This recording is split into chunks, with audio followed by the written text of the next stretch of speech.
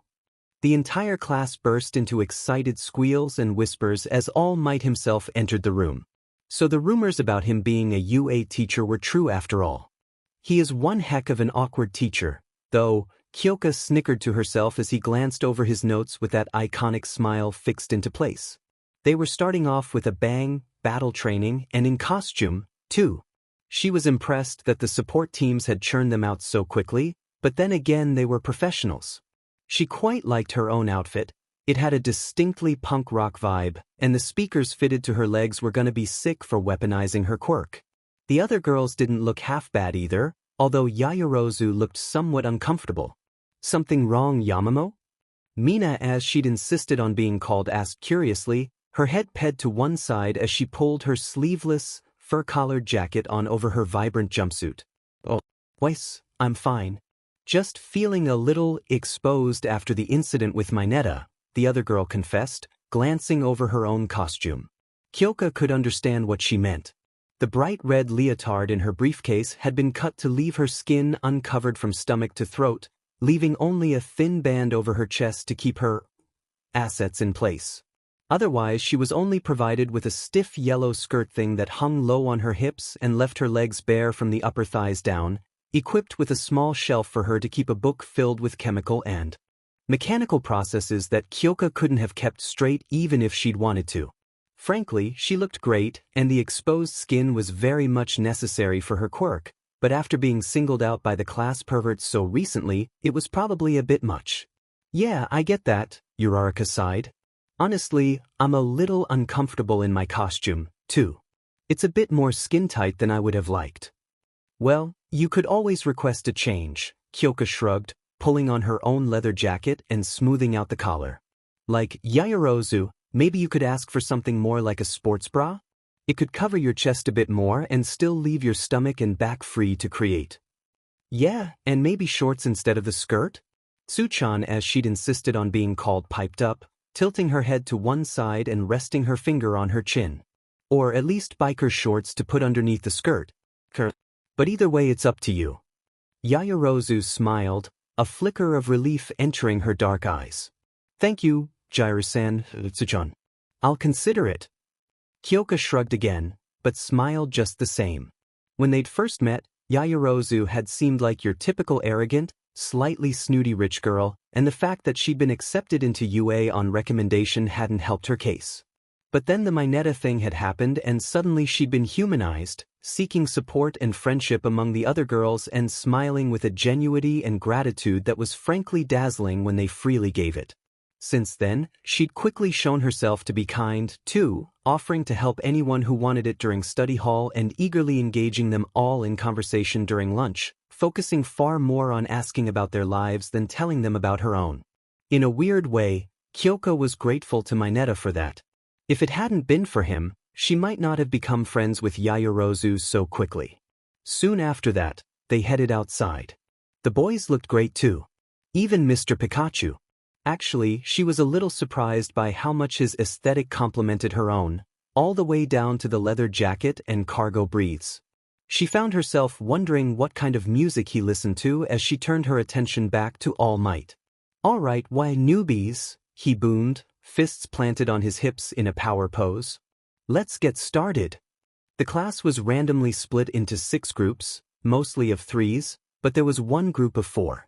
She overheard All Might grumbling under his breath about how inconvenient it had been to have to split a class of 19 instead of 20 into an even number of groups and smirked. She herself ended up in Group A with Shinso and Bakugo.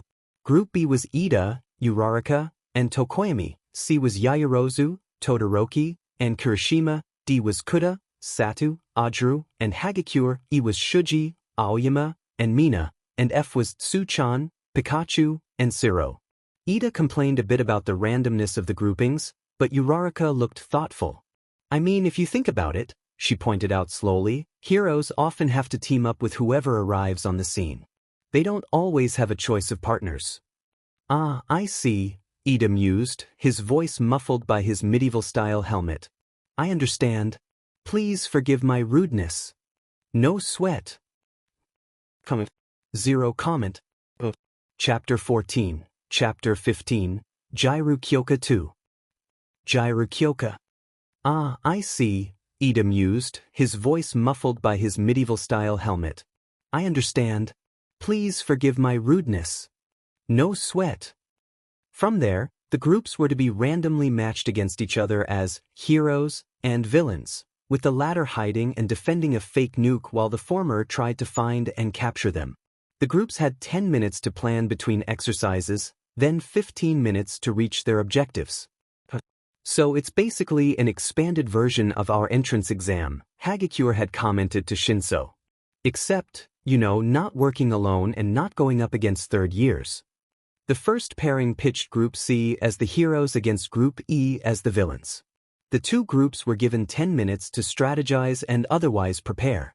In the meantime, Kyoka and the rest of the class followed All Might to an observation room lined with screens showing dozens of views of the building from a variety of angles. Together, they watched as Shuji carried the nuke to the top floor. Then, after a brief discussion, Aoyama was left behind as a defender while Ishido and Shuji rushed back to the ground floor. There, they watched as Shuji's extra arms transformed into extra sets of eyes and ears that waved through the air, and Mina knelt down at the top of the first flight of stairs, pressing her hands to the floor. A moment later, smoke began to rise from the concrete. What's going on? Pikachu frowned, glancing towards the group still strategizing outside. Bakugo rolled his eyes. She's setting traps, idiot, he deadpanned. Her quirk is acid. Obviously they're going for a time game, using Pinky to keep them busy and Six Arms to keep a lookout while Laser Boy watches the weapon. Very good, Bakugo shounen. All Might beamed.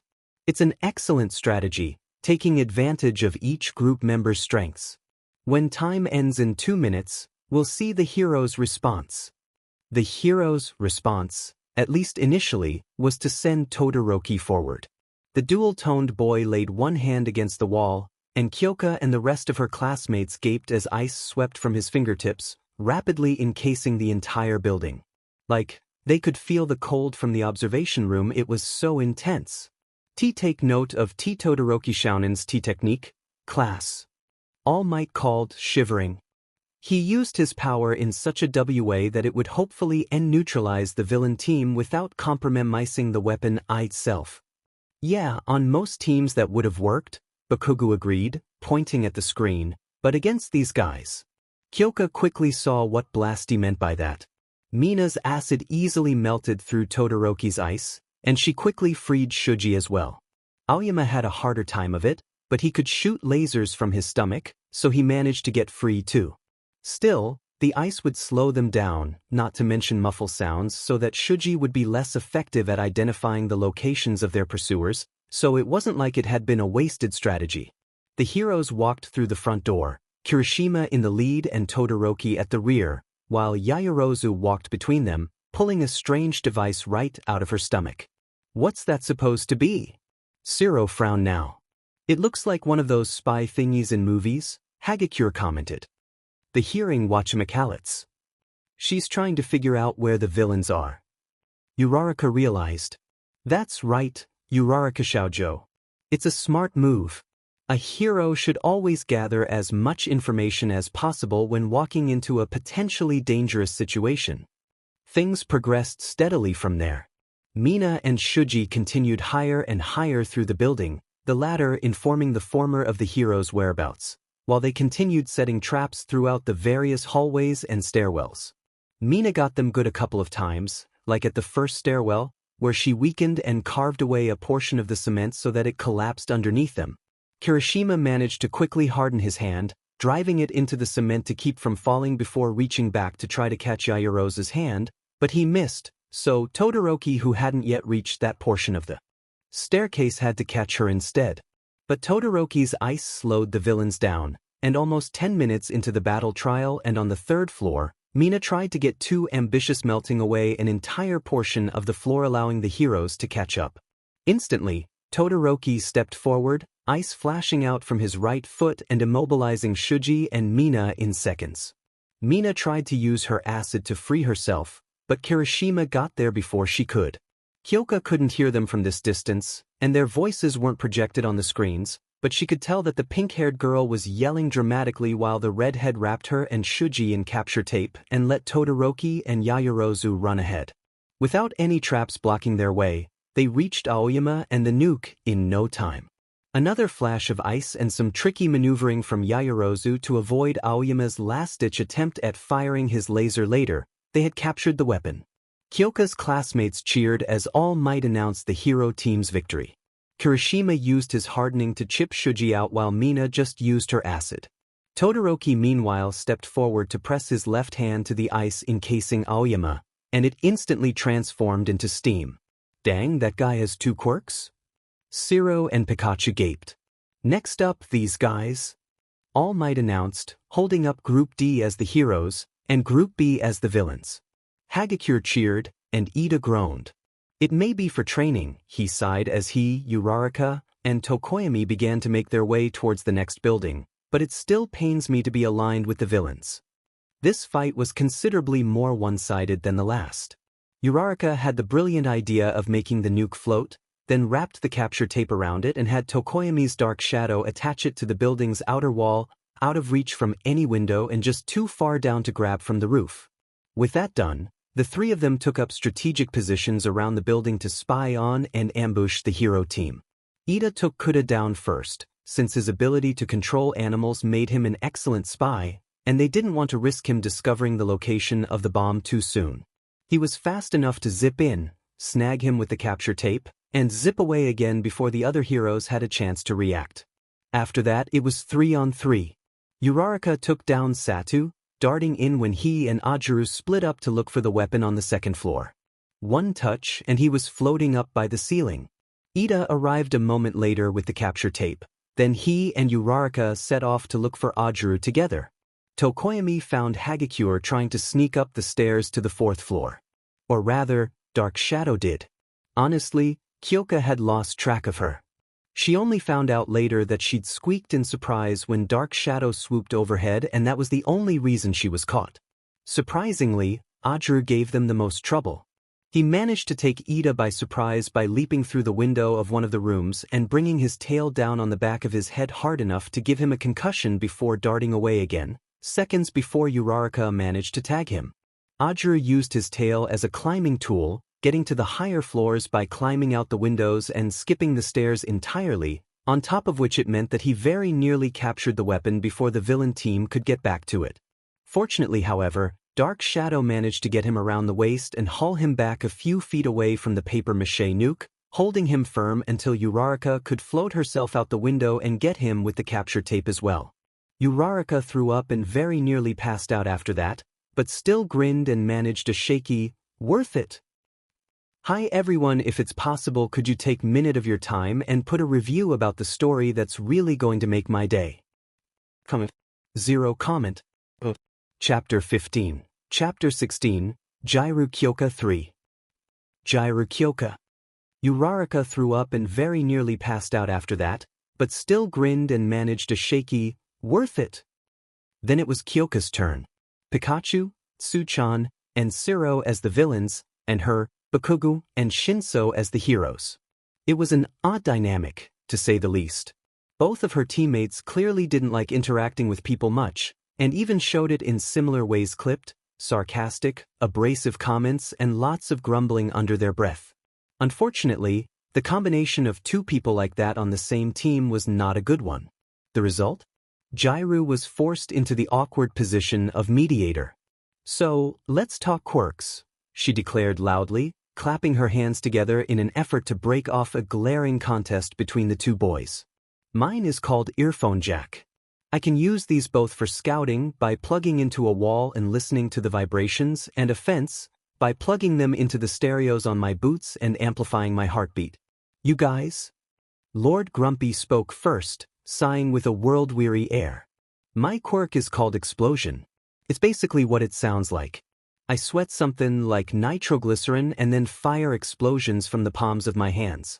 I can use them to increase attack power or mobility. And I don't have but anything, especially a fight. My quirk is called brainwashing. When I ask someone a question and they give a verbal response, I can control them. I can't force them to do anything that requires high brain functions, like speaking or writing, but I can get them to do just about anything else. Great. So what do we know about the villain's quirks? As I recall, Azui's basically a frog. Zero has tape arms, and Kaminari is Dash. Basically Pikachu? Kyoka smirked. Yeah, Shinso agreed, the barest hint of a smile touching his lips while just Bakugo snorted. Any idea what sorts of strategies they might use? Not a clue, Grumpy shrugged, looking over the floor plan they'd been given of the building. We don't know enough about their quirks. But I bet Jax here could figure that out once we get started. Kyoka nodded in agreement. Then what? Like I said, I'm pretty combat-oriented. You don't look like you could throw a punch, but your quirk's useful. If you can control, we can wrap everyone in capture tape pretty easy. Then I'll take care of anyone who wises up to how your quirk works. Sounds pretty solid to me. Yeah, alright, Shinso agreed, and the plan was set. Once the 10 minutes were up, Kyoka and her teammates slipped carefully inside. Remembering the ambush that Ida pulled off, they snuck in through a window instead of going through the front. Shortly thereafter, Kyoka found a load-bearing wall and stuck in her jack. "Fourth floor," she murmured softly, "by the north-facing wall, maybe 25 or 30 meters from the staircase. Someone's defending, but moving carefully, like there are obstacles around him. Maybe it's Zero setting traps. But then again, there's also someone near the front, hanging from the ceiling. That's probably him, so they must have left Pikachu with the weapon instead. Mina and Shuji really set a precedent by splitting up from Aoyama. Are you sure it isn't the frog girl? Azui? Yeah, Tsu-chan is by the stairs. She has a unique gait. Alright, which punk do we destroy first? Taking Azui would clear the stairs, but then we run the risk of Zero sneaking up on us. So we take Zero first? Probably for the best. Alright, let's go get tape arms, Blasty grinned fiercely. Kyoka smiled, shaking her head slightly as she rose to her feet. Then she froze, pressing close to the wall again, her face contorted in concentration. Jax? What's up? That's odd, she muttered under her breath, ignoring him. What is? Shinso frowned, sizing up the wall as though it would tell him what she hadn't yet. Someone else, she said slowly. Someone else. Yeah. I swear I heard them earlier in class too. Somebody mumbling. Mumbling? Lord Grumpy asked, his expression suddenly sharp and even fierce. What kind of mumbling? It's not super clear. It's quiet and at a distance.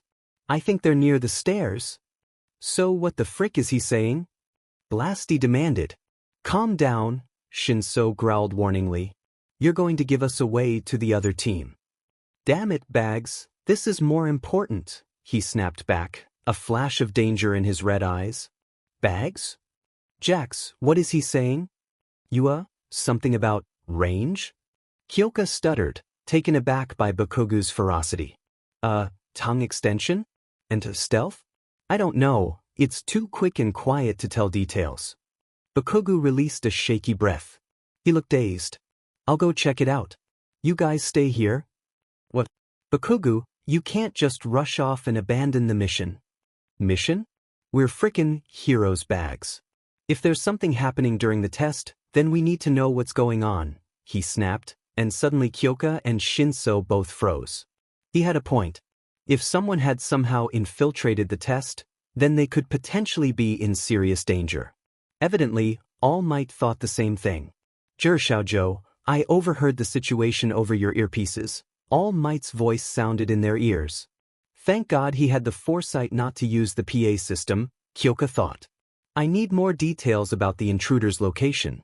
How close to the stairwell is he? Is Azui Xiaozhou in danger? Kyoka frowned, closing her eyes in concentration.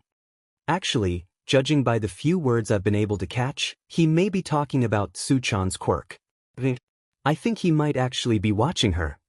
A heavy breath came through the comm system. Kyoka couldn't blame him. She was starting to feel pretty freaked out herself. What the hell was going on? Bakugo shounen. Shinso shounen. Get out of the building. I'll relate this information to the other team. Jiraiya Shoujo, I want you to stay where you are until everyone else is out, keeping a close eye on the intruder's position. Continue to share whatever information you can on him, but if you hear him getting close to you, get out. Understood? Yes, sir. Kyoka nodded, glancing towards her teammates. Shinso nodded, but Bakugo looked downright revolutionary. I'm stayin', he snarled. Bakugo shounen dash. I'm stayin', he snapped again. There might be more of M, and Jax is gonna need someone to watch her back, especially when we have no idea what their quirks are. And anyway, if this guy suddenly attacks Frogface, we're gonna need someone on hand. Bakugo shounen, I can handle dash. Don't be stupid. I'm already on site, you're not. And if you show up out of the blue, they'll know their operations in the hole. We've got to keep this on the down low until everyone's out. Kyoka stared at him. Did Blasty just call All Might stupid? Very well. But as soon as the building is cleared, you and Jiraiya Shoujo need to get out. In that case, I dash. Don't even think about it, Bags, Bakugo growled, glowering at him. We don't need any liabilities. Shinsu's eyes narrowed. What are you implying? He hissed. Nothing like you're thinking, he rolled his eyes in turn, but we have no idea how much he knows. If this guy's been watching us, then he might already know about your quirk. If that's the case, then face it, there's not much you can do. But even if he knows my quirk, even if he has a way to counter it, I can still fight. Kyoka's eyes flicked back and forth between her two partners. It was like watching an especially intense battle between a pair of alpha dogs. She was a little surprised when Shinso was the first to sigh. Fine, he bit out. Don't get yourselves killed, got it? I told you already, I don't have but things. Shinso made his way back to the window they'd come in through, leaving Kyoka and Bakugo crouched by the wall. She could hear Siro leave, too, feel the vibration as he dropped to the floor and slipped out the front. Kaminari had a harder time of things, but judging by the route he was taking, it seemed he actually pulled a smart move and used Siro's tape like a rope to climb down to ground level instead of risking the stairwell. Azui moved more slowly, obviously trying not to alert the intruder that they were aware of his presence as she made her way higher into the building. It seemed the only thing left to do was wait. Jiraiya Shoujo, be advised that the intruder may have some form of invisibility quirk. Azui Shoujo couldn't see any sign of him. Can you still hear him? He's gone quiet, Kyoka replied, hoping that wasn't significant, but I haven't heard any footsteps either, so he should still be in the same place. Understood. Keep listening. Yes, sir. Awesome news. I just opened a Patreon account. I will upload all the chapters by the end of this day. I am putting 5 chapters ahead of the public release. If you can join, that's really going to make me happy. Smiley face. Patreon.com/CarryPoppins. Comment. 0 comment. Chapter 16. Chapter 17. Jiraiya Kyoka 4. Jiraiya Kyoka. Trying not to concern herself with it too much, she expanded her focus further outward, searching for anyone else but finding no one. Just Blasty, shifting restlessly behind her. True to his word, Bakugo watched her back, but she could tell there was something more going on. His reaction to the situation, his twitching fingers, the tightness in his jaw, not to mention the way his heart had leaped when she first told him about the mumbling and the way it was pounding as fast as a rabbit's even now. With a slight grimace, she was going to regret this. She just knew it. Kyoka pulled out her earpiece. Hey, Bakugo. What? What's really going on here? She asked softly. Blasty didn't answer. He just tightened his jaw and glared at the floor. Kyoka glowered at him, narrowing her eyes. Bakugo, come on. I know there's something more to this. Why did mumbling mean something to you? This time, Bakugo visibly grit his teeth, a flicker of pain passing through his eyes. That's none of your business, Jax, he growled. Just focus on making sure there aren't any more of them.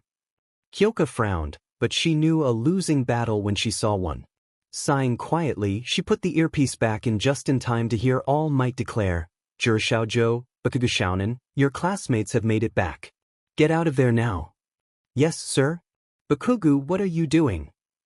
Kyoka shout whispered as the explosive boy took off running, headed directly towards the stairwell where the intruder had been. "Bakugo!" "Jirishaojo. What happened?" "Bakugo's gone AWOL. He's headed towards the intruder. I'm going after him." Kyoka replied, dashing after her classmate. "Jirishaojo, stand down. Get outside, I'll take care of him." "Jirishaojo." She took out the earpiece and shoved it in her pocket. Stupid move probably, but she needed to hear. Bakugo was easy to follow, his footsteps were heavy and his breathing was almost ragged, but the stranger was another matter. If she wanted to hear him over Bakugo's noise, then she really had to concentrate. On an impulse, she skid to a stop, slamming her earphone jack into the nearest wall. "Dash is up, Kurojiri. I'm gonna need pickup." It was him. It was him, and he was asking for pickup. Pickup meant backup. "Bakugo!" Kyoka cried, redoubling her pace. Her classmate was still somehow headed directly towards him, as though drawn by some unstoppable force. Judging by the sound of things, he would be there any. The sounds of Bakugo's movement stopped. It was almost as though he'd frozen in place. What did that mean? Was he okay? Was it worth it to stop and check, or was he in imminent danger and needed her help? She kept running, frantically trying to reach him before it was too late. Then all at once she rounded the corner and there he was, standing stock still, every muscle coiled like a spring. After another meter, Kyoka saw the cause. A boy stood at the other end of the hallway, tucked in the shadow of the stairwell. Behind him, even darker than the shadows, swirled a mass of purplish smoke, growing steadily bigger as though to invite him in. He was dressed in gray sweats and a black hoodie, but the hood was down so she could just make out a tanned face, curly dark hair, and emerald eyes. But what stood out most was the expression on the boy's face. It was as though he had somehow managed to combine shock, excitement, horror, and longing all into one glance. Then, slowly, the light in his eyes darkened, turning dull and empty all at once. "Well now," he murmured. "This isn't how I expected to see you again, Kaken." "Kaken?" Kyoka frowned, glancing towards Bakugo. She stiffened. The look on the blonde boy's face could only be described as stricken. His mouth moved, but he couldn't seem to summon his voice. Kyoka looked back to the greenette. As though sensing the movement, his eyes flashed over her briefly as well, but then returned to Bakugo. A crash resounded through the building, as though a door had been knocked off its hinges, shortly followed by All Might's booming voice. "Bakugo Shounen! Jirishaojo!" he bellowed through the halls. Kyoka knew that she should shout back to him, alert him of their location, but she couldn't bring herself to break the tension sparking through the air. The boy meanwhile sighed quietly, regret coloring the tone. "I suppose that's my cue." It was a soft voice, one that could be mistaken as timid if not for the look in his eye. He smiled, but there was something very grim in the gesture. "I'll be back," he promised, stepping towards the swirl of purple smoke. "Wait," Bakugo gasped, finally regaining his ability to speak. "Bakugo Shounen." He'd gotten closer. Just a few halls away. "See you around, Kaken." "Jirishaojo." "Izuku." The smoke closed around him, and the boy disappeared, leaving Bakugo with a hand stretched towards empty space just as All Might appeared around the corner. "Bakugo Shounen." "Jirishaojo," he sighed in obvious relief as he strode towards them. "What happened?" Kyoka released a long, slow breath as she turned to face the #1 hero. "That's what I'd like to know," she said shakily, glancing towards her classmate, her eyes narrowing. "Bakugo, what the hell was that? Did you see him?" Kyoka blinked. That was not what she'd expected him to say. "Come again." Bakugo turned to her, and she took a half-step backwards when she saw something wild, almost manic in his eyes. "Did you see him?" he repeated harshly. Was he really there?" "The boy with the green hair, you mean?" Kyoka frowned, and immediately heard two people catch their breath sharply. She glanced curiously at All Might, who was still grinning, but his eyes had blown wide, and every muscle in his body had grown stiff. Bakugo, by contrast, seemed to deflate, stumbling backward and slumping against the wall. "He's real," the blonde mumbled, looking dazed. "I didn't imagine him." "He's real." Kyoka's concern grew at that, and even more so when a strange, choked laugh forced its way from the boy's throat, quickly followed by tears that he didn't even seem to notice. "Bakugo Shounen?" All Might asked softly, stepping forward and placing a hand on the boy's shoulder. Bakugo tensed briefly, but when he looked up, he wore a tired, crooked grin. "He's alive," he whispered. "Izuku's alive. And he said he's coming back." "What did y'all think? What's going through Izuku's head right now? What's going through Bakugo's head right now? Heck, what's going through All Might's head right now?" I'm always happy to respond to questions, just don't expect a straight answer. Winky face. If you want to support me or just read ahead, this is the place to go. Heartsu. Patreon.com/CarriePoppins. Comment. 0 comment. Chapter 17. Chapter 18. Ashido Mina I. Ashido Mina. Mina was many things. Hero in training, break dancer, acid wielder, proud snoop, and most importantly a fiercely loyal friend. So when Lord Explosion walked into the classroom following the battle trial and an ominous chat with Aizawa-sensei with slightly glazed eyes and shaking hands, the first thing she did was jab her horn buddy in the shoulder and the second was to rush to Blasty's side. "Hey, Bakugo, you okay?" she asked anxiously. "That got pretty scary there at the end." "Yeah man, why'd you run off like that? We were worried sick." Kirishima agreed, walking over, brow furrowed in concern. "Something I gotta get," Bakugo mumbled, pushing past them and heading towards his desk on the far side of the room and grabbing his backpack. Mina could only watch, sinking her teeth into her bottom lip as he rummaged around, pulled out a worn, bluish notebook, and headed back towards the door, evidently unaware of the tense silence that had descended over the class. As he walked back past them, Kirishima caught his breath, his red eyes blown wide. Mina's narrowed in response. "Hey horn buddy," she sang, sidling up alongside him and throwing her arm around his shoulder. Kiri jumped, his eyes wide, the faintest hint of a blush touching his cheeks. On any other day, she would have been delighted by that fact, but at the moment, Mina was on a mission. Grinning mischievously, she poked the wrinkly spot between his eyes and asked, "What's with that look?" What look?" he stuttered back, his voice taking on a slight squeak. "Come on, Kiri-kun," she grinned, but her eyes were narrowed suspiciously. "What do you know?" Kiri gulped, his atoms apple bobbing slightly, obviously nervous. "It isn't really my story to tell." Mina rolled her eyes at that.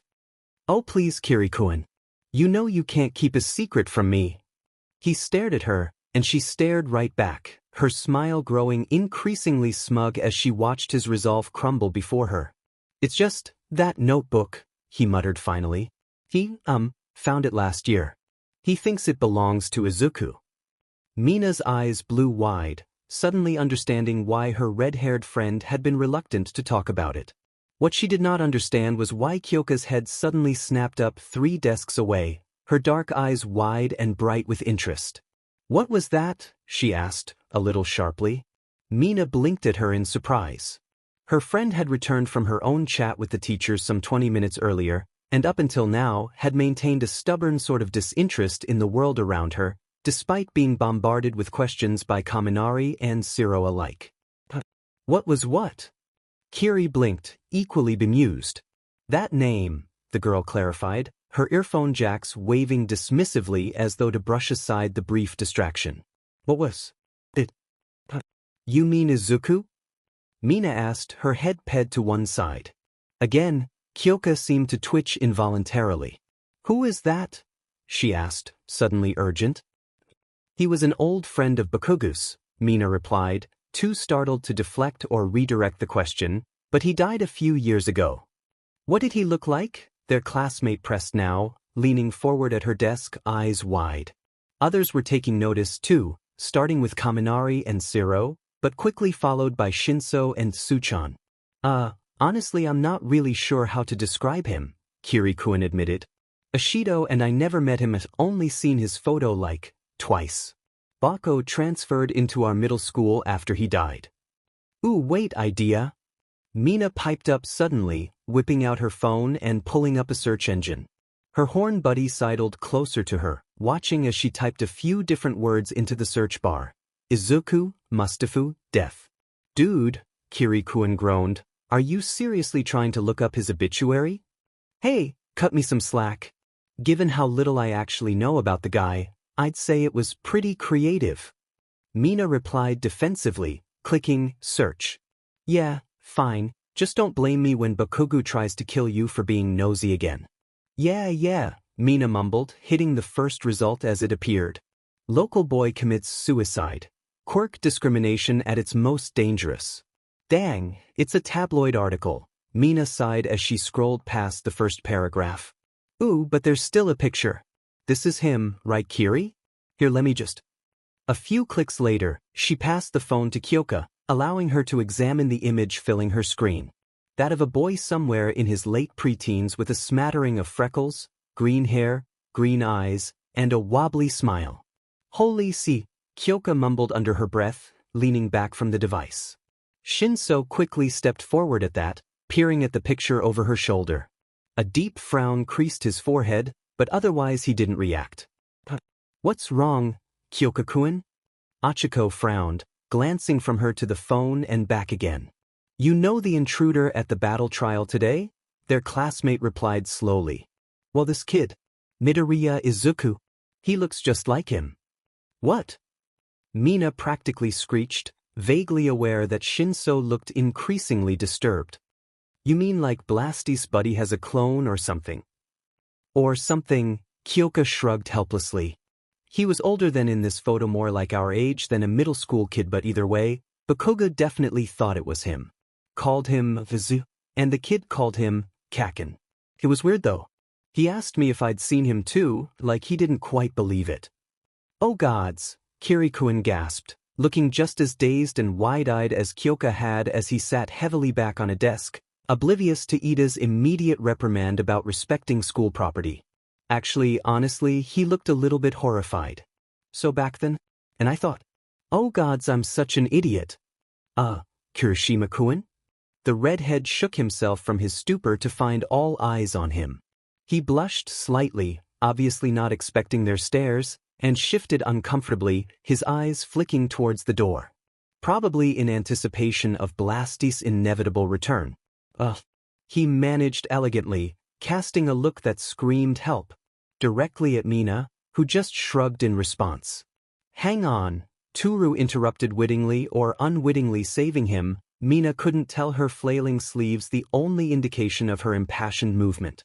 If Bakugo's friend is still alive, then where has he been all this time? I mean, doesn't he have a family or something waiting for him? Why would he just run away? Was his family abusive? Came a low, soft voice from the back of the room. So even Todoroki joins the conversation. How long has he been listening in? I doubt it. Inko-san invited me and Bakugo to dinner once. She's the kindest woman I've ever met. Her husband's more quiet, but he didn't seem mean. Then why? If you want to support me or just read ahead, this is the place to go. Patreon.com/CarryPoppins. Zero comment. Chapter 18. Chapter 19. Ashido Mina 2. Ashido Mina. Was his family abusive? Came a low, soft voice from the back of the room.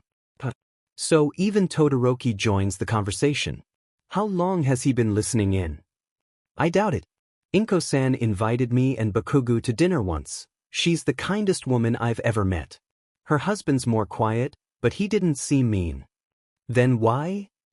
Heck if I know, Kirishima groaned, running his fingers through his stiffly gelled hair.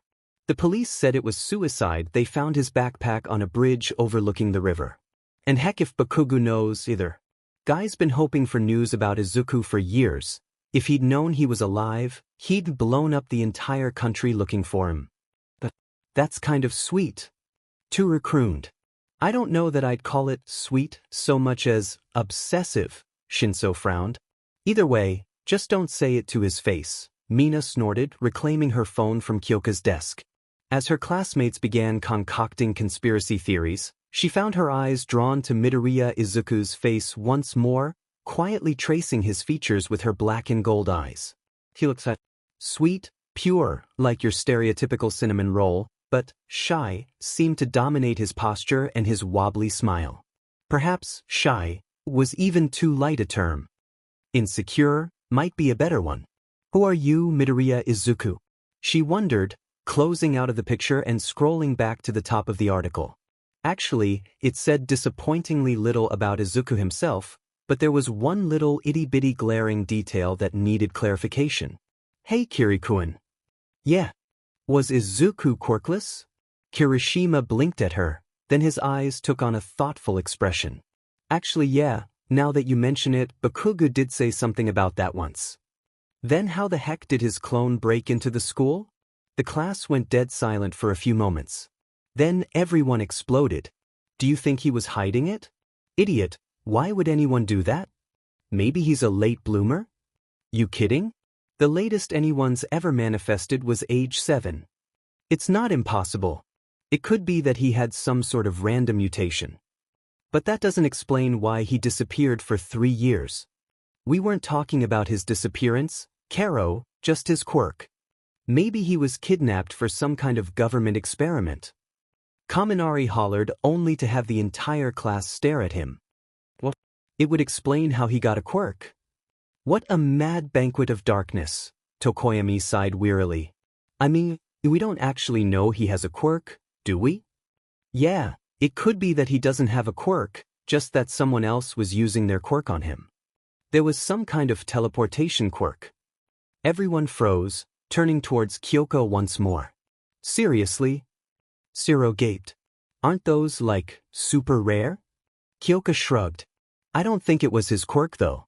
I overheard him briefly say something about needing pickup to somebody called Kurojiri. So he really is quirkless? Not necessarily, Karo. I mean, I couldn't see any sign of him when All Might Sensei asked me about it, Azui pointed out. And I couldn't hear a thing either, even though he was apparently talking about my quirk while I was in the stairwell. That could have been the result of a quirk, right? So maybe some sort of sensory deprivation or manipulation quirk? Yamamo mused thoughtfully, and Jiru-san could still hear him because she wasn't in range. Maybe, but in that case, why reveal himself at the end? Achiko frowned. Government conspiracy. I'm tellin'. Maybe you should all just accept that we don't have any answers yet and move on with your lives while the pros handle it? The entire class jumped and spun around at the sound of Aizawa-sensei's bored voice, only to be sent scrambling for their seats at the sight of his red-eyed glare. For seconds. I suppose that's better than last time, he sighed as silence descended over the room. Mina shot a subtle glance towards Bakugo's seat at the front of the room, but the blonde had yet to appear. Bakugo will not be joining us for the rest of the day. Don't ask why, I'm sick of interruptions, Aizawa continued, and Mina wondered if she'd been as subtle as she thought. School continued as normal for afternoon classes, and at the end of the day, everyone packed up to head home. Kirikuen was especially eager to get going, no doubt worried about Blasty, and admittedly Mina was too, but when she noticed Shinso approach their grumpy teacher with a troubled look on his face, she couldn't help her natural curiosity.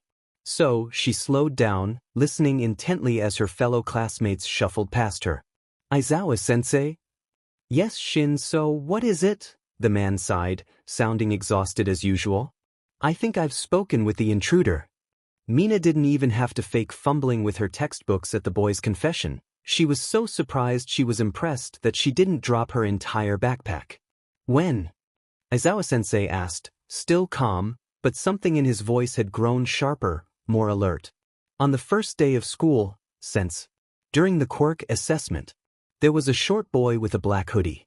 I couldn't see his face, but he had curly green hair, and he seemed really interested in my quirk. He even had a journal to write notes. Did you tell him anything about your quirk? A little more urgency had entered their teacher's tone now. Just its name. But sensei, the way he spoke, it sounded like he's been in and out of UA for years. Watching you conduct those tests, he even mentioned the name of a specific student. I don't remember exactly what it was, but he said something about a transformation-type quirk, and he all but told me he was there specifically to watch ours as well. And Sensei, after telling him what my quirk was called, he started asking me a bunch of questions about it. I didn't have a chance to answer any of them, but he definitely wasn't messing around. Honestly, some of the things he asked were things I'd never even thought about, possible limits and applications for my ability.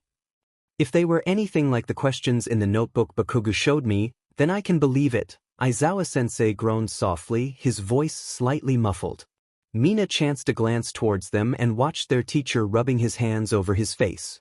The weirdest part of it all is that he actually gave me some really good advice on how to apply my quirk.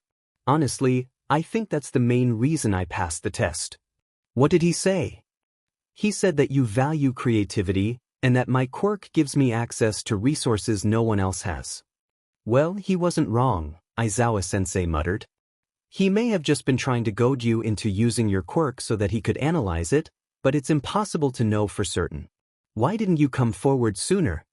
The way he spoke, I honestly thought he was some sort of upperclassman, Shinso admitted, looking slightly chagrined. Well, the past is in the past, Aizawa sighed. Thank you for bringing this to my attention, Shinso. We'll have a look at the security footage around the exam site. And Ishido? Weiss? The girl yelped slightly as she was called out and spinning to face Aizawa's deadpan stare. Shinso was frowning at her too, and gods, in that moment they looked like they could pass as father and son. Next time you decide to eavesdrop, try not to be so obvious about it. It could get you killed out in the field.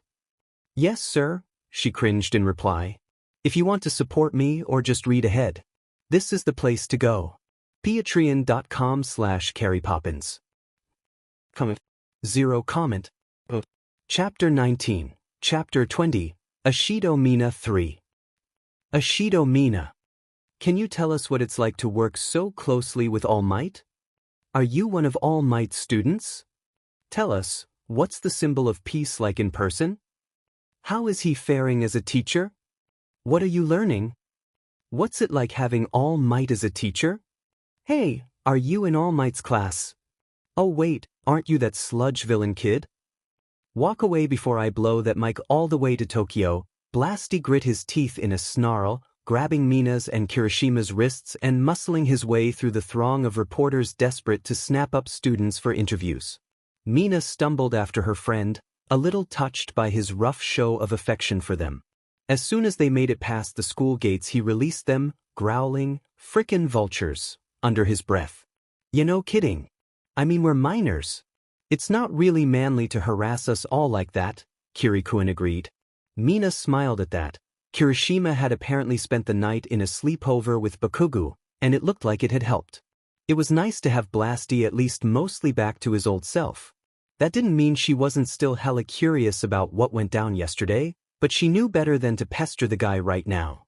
She just hoped that the rest of the class could pick up on that too. Kaminari specifically came to mind. Shaking her head to clear it, Mina glanced back one more time at the crowd of reporters, and snickered as she saw a group of 3 had rushed up to Aizawa-sensei, thinking they had him cornered, which was fair, considering he looked as worn out and scruffy as ever in his plain black jumpsuit. Please sir, can we have an interview with All Might? Also, what's your deal? You're kind of a mess. All Might's not on campus today.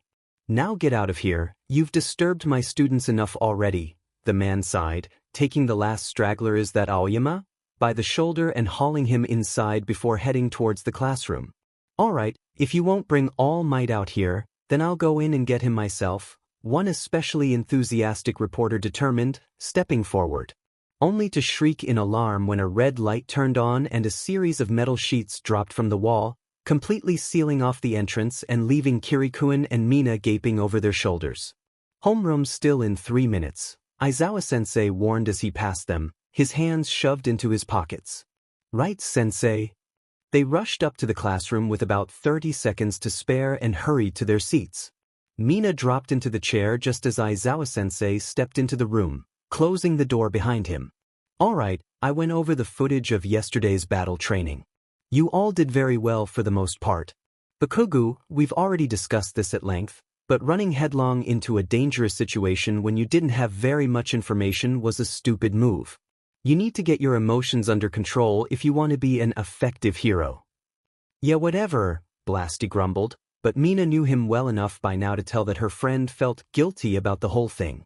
Gyro, well done bringing the intruder to everyone's attention, but if anything like this happens again, don't isolate yourself from the teachers, got it? Just because an ally decides to make an ill-advised decision does not mean that you have clearance to do the same. Yes, sir. Then let's get down to business. Our first task will decide your future, Aizawa-sensei glowered ominously. Mina felt the collective chill of anxious anticipation pass through the room before he continued. You all need to pick a class representative. After a moment of relief, everyone began to make their bid for office. Pick me, guys. I want to be class rep. Kirikuin hooped. I'll take it. Yeah, you're gonna need me. Someone with style would be best dash. Who me? I'm totally the right pick. Mina cheered, springing out of her seat. Silence everyone, please. Ida finally took command of the room. The class representative's duty is to lead. That is not something just anyone can do, as a leader must first hold the trust of all of their subordinates. Therefore, the most logical way to fill this position is democratically. I therefore believe we should conduct a class vote. Are you sure that's a good idea? We've only known each other a few days. How would we know who's best to lead? Yeah, won't everyone just vote for themselves? Perhaps, but won't that make it even more obvious who everyone considers the best if anyone does get more than one vote? Ida insisted, and eventually everyone agreed. As Aizawa-sensei couldn't be bothered to take charge and Ida was the one to make the suggestion, he led the process. At his request, Yamamo formed 19 small slips of paper to use as ballots and the enthusiastic Bluenet passed them around to each student. Silence fell for a few minutes as everyone's pencils scratched away. Mina simply wrote down her own name and then leaned back in her chair, smiling brightly as Yamamo collected the papers and Ida wrote everyone's names and then results on the board. Ryama Yuga, Ashido Mina, I. Ashuitsu, Ida Tenya, Uraraka Achiko, 2. Ajuru Mashireo, Kaminari Denki, I. Kirishima Iger, Kudakuji, Satorikadu, I. Shuji Mizo, Jirokyoka, Tai. Siro Hanta, I. Tokoyami Fumikage, Todoroki Shudo, Hagakure Bakugo Katsuki, Shinso Hitoshi, Yaoyorozu Momo, 3. Kyoka blinked, her eyes wide as she stared at the results on the board. Okay, she said slowly. I honestly wasn't expecting that. Well, you did keep a cool head during the crazy stuff at the battle training, Tsuchan pointed out, tilting her head at her. Well yeah, but dash. Just accept it, Jax, Bakugo rolled his eyes. Anyone who can keep me in line has potential, get me? Mina gaped. Blasty, you voted for Kyoka? Dang girl, that's high praise.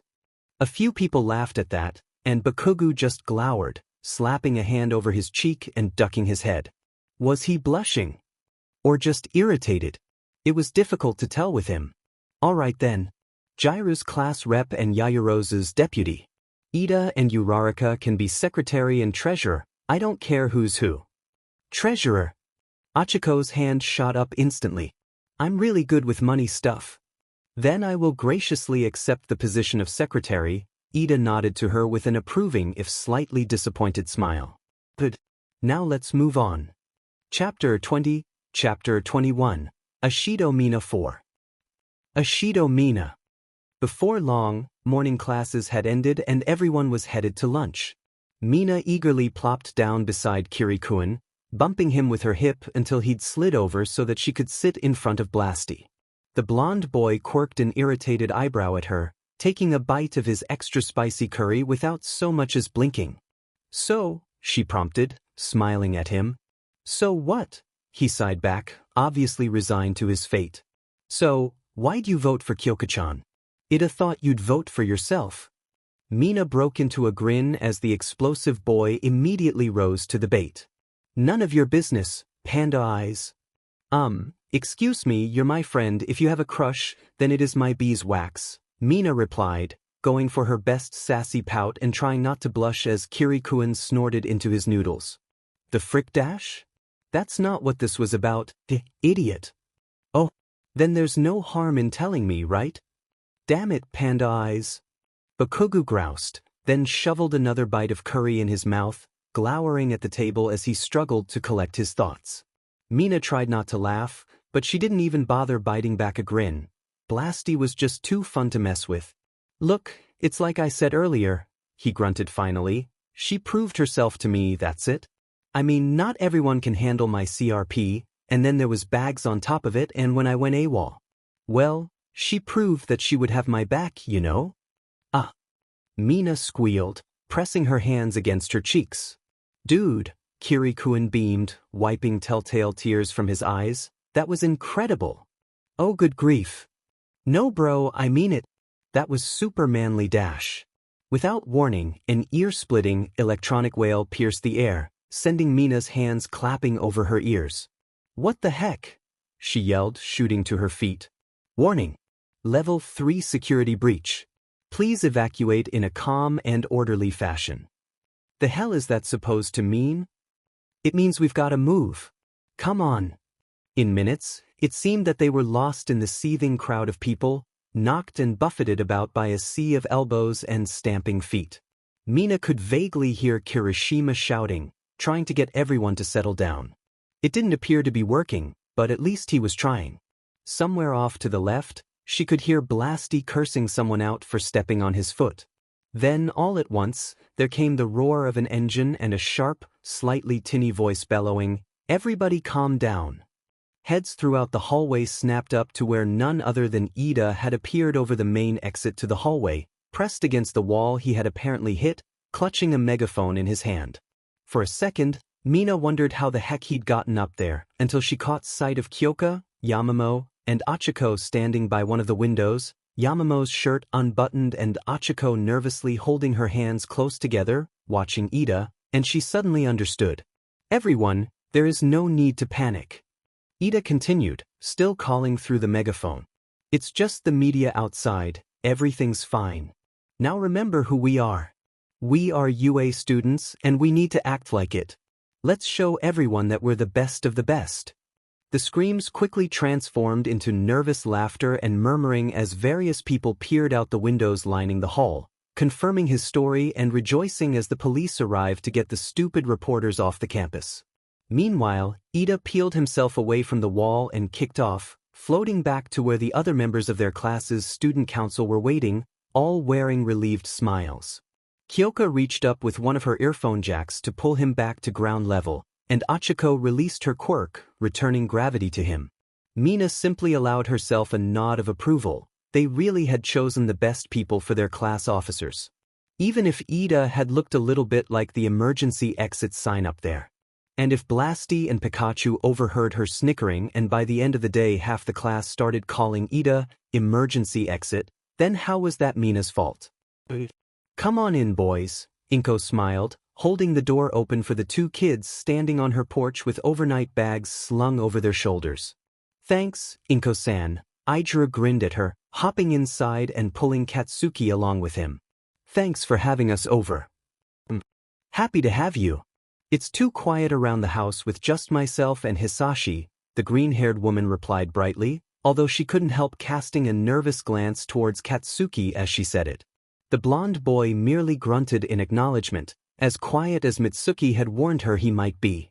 Whatever Katsuki had wanted to tell her, it must be weighing on him rather heavily. Well, why don't you set your things in Izuku's old room then? Inko prompted them, only faltering slightly as she gave the suggestion. Katsuki found one of his journals. She'd long since given up on trying to call Izuku's room the guest room, especially since she still couldn't bring herself to remove all of the hero memorabilia that he had collected over the years. He might still be alive. She had to remind herself that it was his old room, not his current one. The police didn't believe them. It still hurt every time she managed it. Once the boys were settled in, they jumped at the chance to help out in the kitchen, Katsuki working with a swift, rhythmic efficiency to help her prepare the food while Aijiro cheerfully pitched in by setting the table and proactively cleaning the dishes as they finished with them. He waved her away good-naturedly when she tried to protest, reminding her that as a guest, It was his duty to contribute. He chattered a lot leading up to Hisashi's return home from work. He must be nervous too. She and Aidru took the lead in maintaining conversation over dinner, although she occasionally prompted Hisashi to tell them a little bit more about his day as well. He smiled quietly as he told them about one of the latest children he'd started working with, a boy with the ability to solidify light into objects. Being a private court counselor wasn't as glamorous as his old research job in France, but at least it still gave her husband a chance to be involved in what he loved.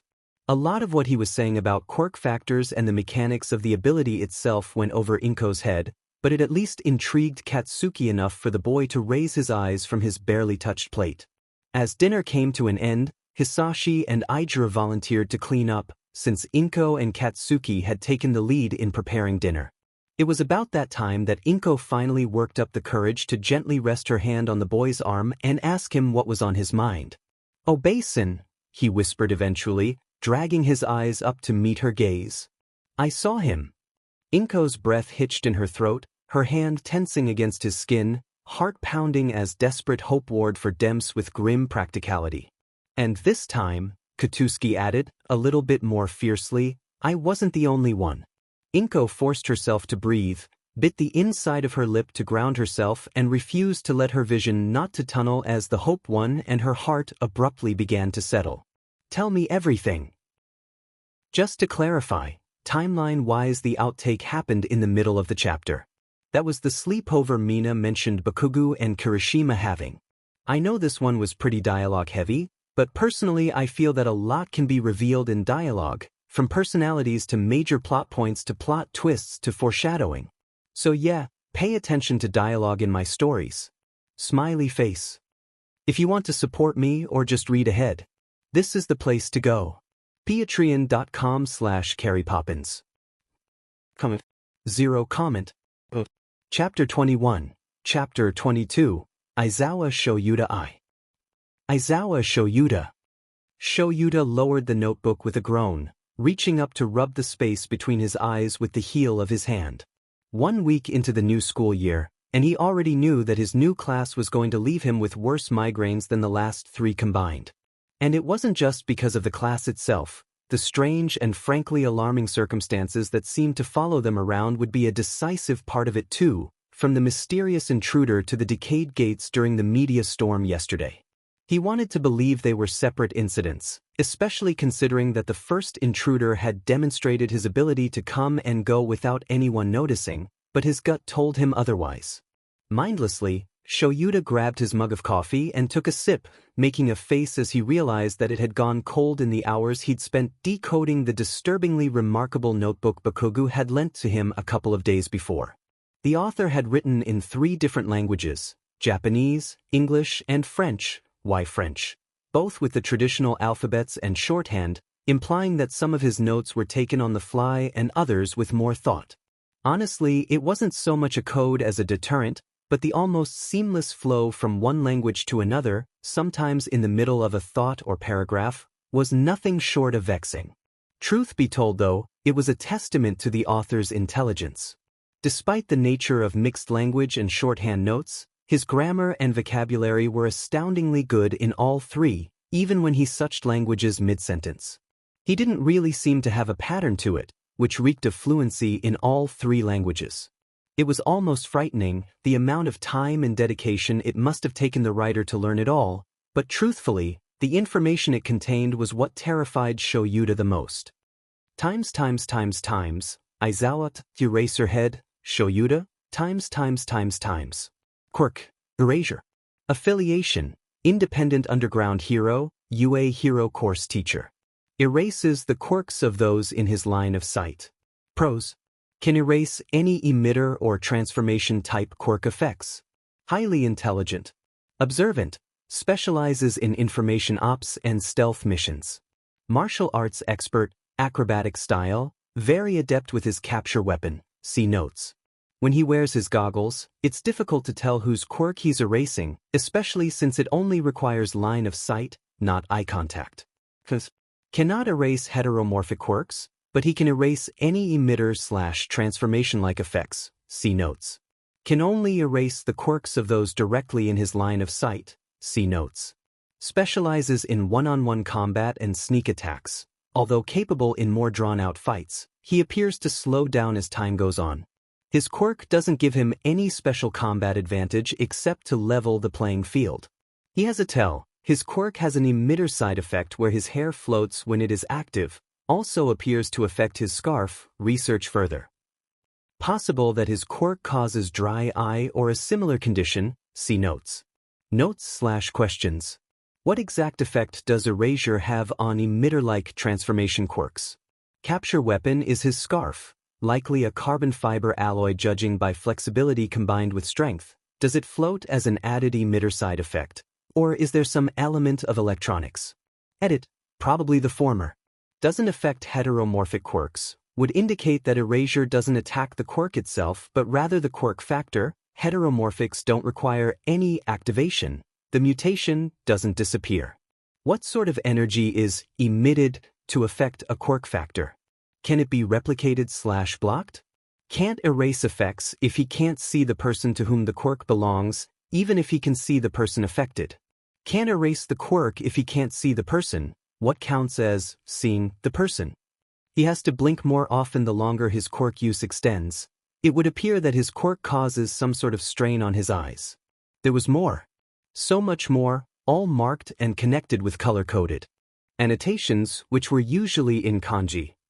Patrol routes, schedules, theories about a mild telekinesis emitter side effect. His quirk's ability to affect people through clothing, the name of his cat dash? He'd known something was off from the moment Bakugo recognized his capture weapon during the quirk test, but frankly, Shoyuta felt more than a little violated, especially considering that almost none of this information was public knowledge and even the small bit that was had to be searched for. What it meant was that this person, as Shinso had suggested, had likely been watching him as well as about another 24 pros, a few hero Public Safety Commission agents, and 15 or so small-time villains in this book alone for an extended PRD of time, perhaps for years. Not to mention the fact that this was notebook number 32 according to the title and it was barely halfway full dash. How many more pros had been unknowingly compromised? And now, this unknown entity was watching Shuta's students. To make matters even more complicated, if Bakugo and now Shinso were to be believed, it looked as though this unknown entity may very well be a child the same age as his students. He'd pulled the police case file on Midoriya Izuku as soon as Bakugo had left his office 2 days earlier. There wasn't much there. The kid had disappeared, his mother had filed a missing persons report as soon as she could, and a search had begun.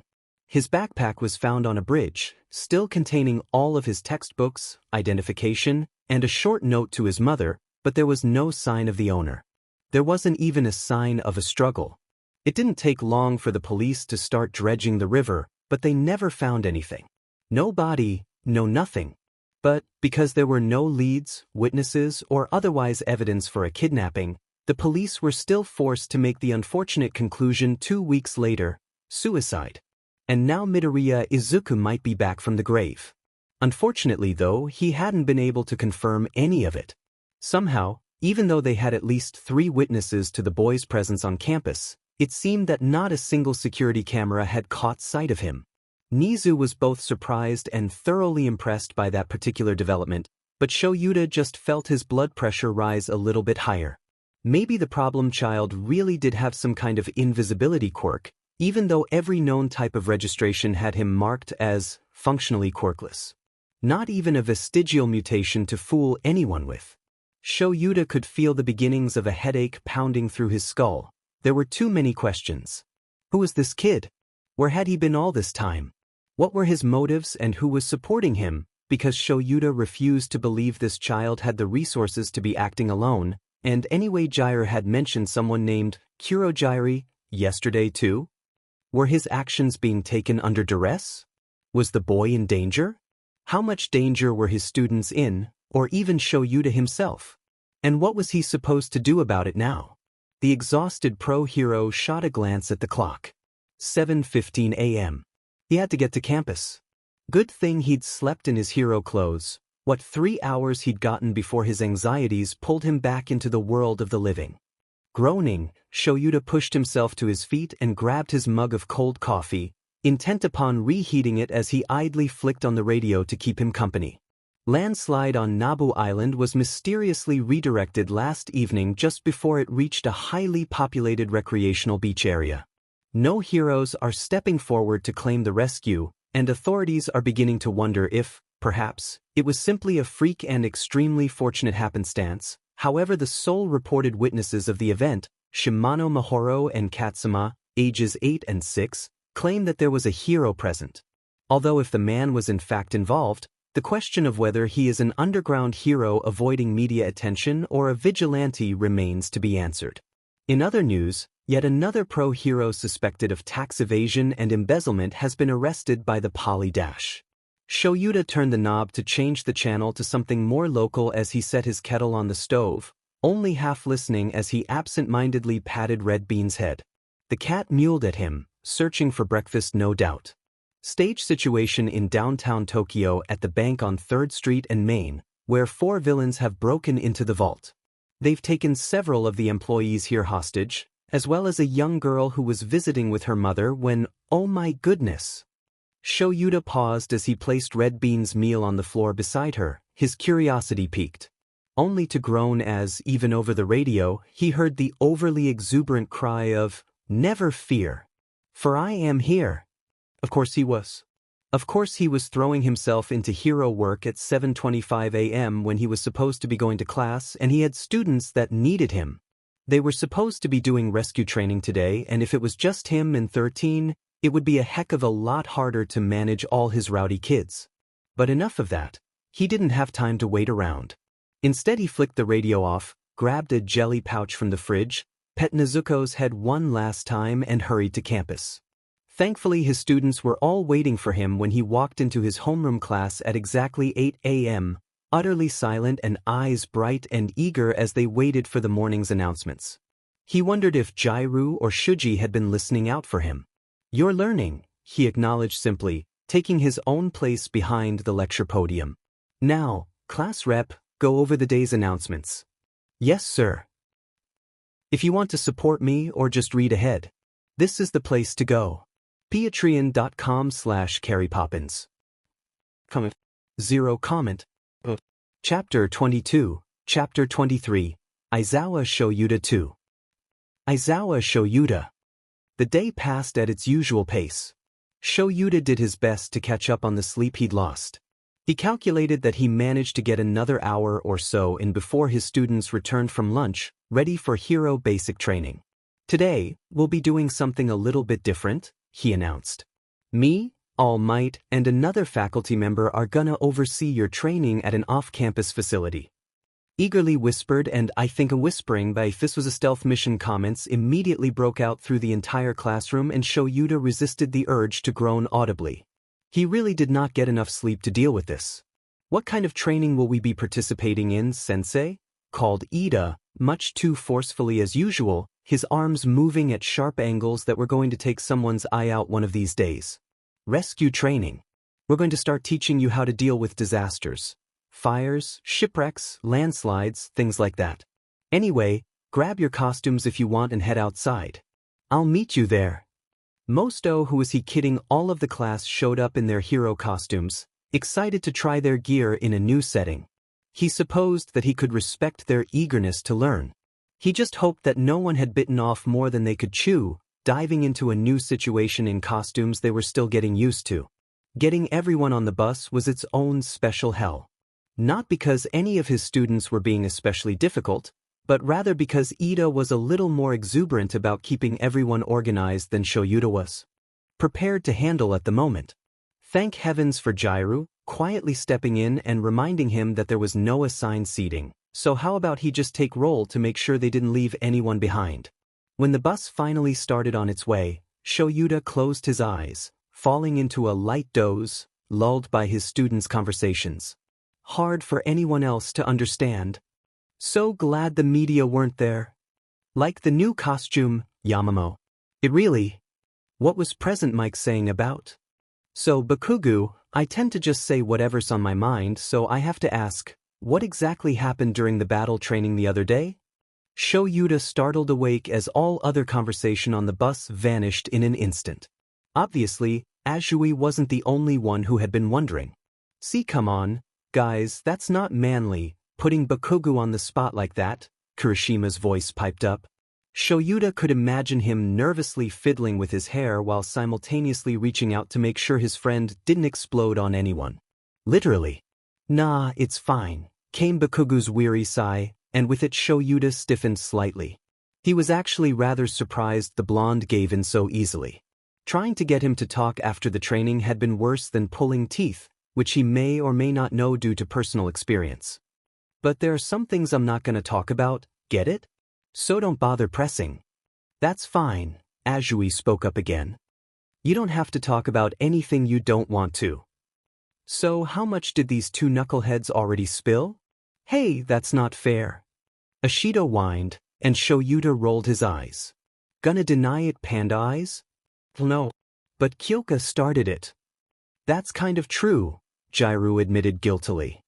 Mina and Kirishima mentioned the name Izuku and, well, I couldn't help prying. Kirishima told us he was a friend of yours that had supposedly committed suicide. Mina found a picture in an article that mentioned he was quirkless, and I told them he appeared at the training, but that's it. Bakugo's irritation was as audible as his resignation when he sighed. So what do you want to know? Ooh. Hagakura's squeal broke out. How did you meet? Our moms were friends. Next. Okay, but how old were you? Hagakura insisted. You think I'd remember? It was before preschool. Ah. So why was he at the training? Siro asked next, right to the point. The hell would I know? How did you know it was him? Azui questioned curiously. You freaking kidding me? Looked just like him, duh. No, I mean before that, Karo. You knew it was him, right? That's why you went running in to begin with. Oh, that. It had to do with what Jax overheard. Izuku was kind of infamous for mumbling when he thought things through, and, 'cause he was quirkless and his dad was a researcher, he was kinda obsessed with quirks. Used to take all kinds of notes on hero and villain battles and the quirks of people around him. When Jax mentioned someone was mumbling about your quirk, it just kinda clicked. But, I mean, the dude was dead, right? Why'd you still think it was him? Kaminari piped up, and Shoyuta winced at the lack of tact. For a while, Bakugo didn't answer, and Shoyuta could feel the levels of increasing tension in the back of the bus. Eventually, it was Yaoyorozu who murmured quietly, would you want to give up on a childhood friend, Kaminari? Yeah, I get it. Sorry, man. Yeah, whatever, Bakugo mumbled. Shoyuta knew that wasn't the full story. He'd managed to get a few more details out of the kid a few days ago, specifically concerning the sludge villain attack and Bakugo's surreal encounter with Midoriya in the middle of it, but even that hadn't felt like the full story. However, it had been all his student was willing to say. So when did he disappear? About 3 years back. We were 12. Why did he call you, Kakin? We were frickin', got it? And no, you can't call me that. So if he's really been alive all this time, what's he been doing? Sato asked. Like I'd know, Bakugo snorted, and at least he sounded like he was mostly back to his regular self. From there the conversation devolved into increasingly outlandish conspiracy theories until Bakugo finally couldn't take it anymore, an explosion with the force of a firecracker going off in his palm as he yelled at everyone to back off. Fortunately, they just pulled into the parking lot by then, so the driver didn't run them off-road when he jumped in surprise. 13 was waiting for them by the front steps of the USJ, greeting his class with a cheerful wave. He could see Uraraka squeal a little bit as she recognized the space hero, but whatever. It was expected that you'd have a few fangirls or boys in a heroics course. As long as she didn't get distracted from the exercise, he couldn't be bothered to care. Where's All Might? Shouldn't he be here by now? Shoyuta frowned. Actually, he apparently overworked himself this morning, 13 sighed. Shoyuta merely groaned. He'd seen that one coming. If you want to support me or just read ahead, this is the place to go. Patreon.com/CarryPoppins. Comment. 0 comment. Chapter 23, Chapter 24, Aizawa Shoyuta 3. Aizawa Shoyuta. Where's All Might? Shouldn't he be here by now? Shoyuta frowned. Actually, he apparently overworked himself this morning, 13 sighed. Shoyuta merely groaned. He'd seen that one coming. Whatever, we should still be able to handle it, he sighed, stepping back as 13 began introducing his class to the USJ and reminding them of the dangers inherent in quirks as a whole. Shoyuta rolled his eyes as applause followed the short speech, but a moment later he felt his hair prickle on the back of his neck. Shoyuta stiffened, spinning around as the lights throughout the USJ suddenly popped and shattered, glass tinkling against the floor. Every alarm bell in Shuta's brain was going off, thinking of the strange events at the battle simulation, the decayed entrance to UA, and now a smoky purplish cloud that was appearing around the center fountain just like Bakugo and Gyre described. Sheet, he heard Gyre hiss under her breath as his students noticed the mass as well. Bakugo was staring too, his eyes wide and shocked and worryingly hopeful as he focused on the cloud. The pro-hero swore under his breath, vowing that he would get the full story of his and Midoriya's relationship when this was over as he lifted his goggles to hide his gaze, quickly shifting his position so that he was between the purplish mass and his class. A figure stepped out of the smoke, tall and slightly gaunt, with pale blue hair and were those hands covering his body.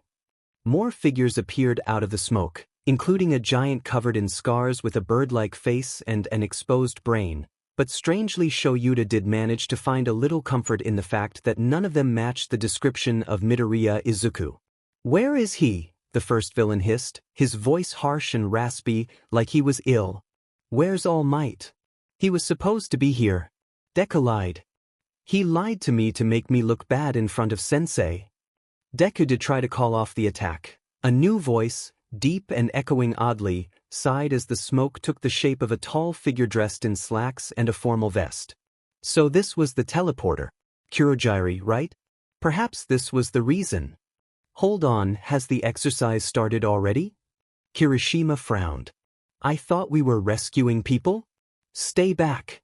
Eraserhead snapped sharply, slipping fully into pro-hero mode.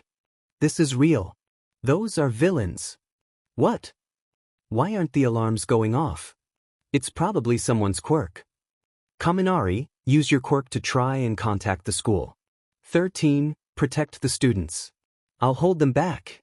He charged without another thought, leaping from the top step towards the crowd of villains below, vaguely hearing Kirishima's voice yelling at someone before focusing his attention on a group of 3 villains that had stepped to the fore, extending various limbs towards him.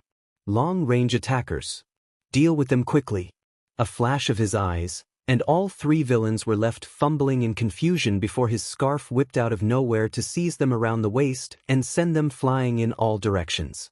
Somewhere to one side, he heard a villain calling out a warning that they were up against Eraserhead, and that he could somehow cancel out quirks.